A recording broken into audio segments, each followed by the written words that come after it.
નમસ્કાર, શો ટાઈમમાં આપનું સ્વાગત છે। પાલીતાણા પાસે આવેલ સગાપરાની ધાર ગુરુ આશ્રમ કૈલાસ ટેકરી ખાતે તારીખ 18 થી 26 એપ્રિલ દરમિયાન મોરારી બાપુના વ્યાસાસને રામકથાનું આયોજન કરવામાં આવ્યું છે।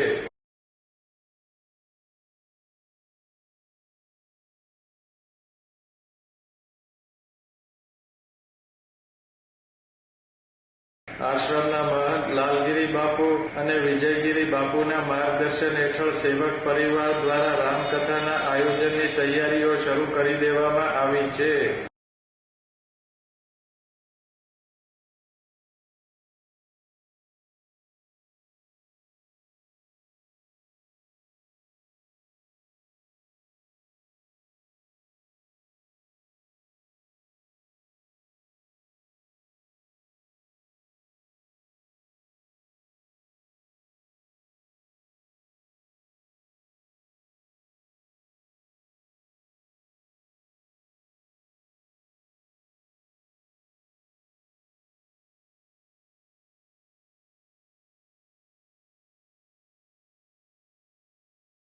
રામકથાના શ્રવણનો લાભ લેવા આશ્રમના મહંત દ્વારા ભાવિકોને નિમંત્રણ આપવામાં આવ્યું છે।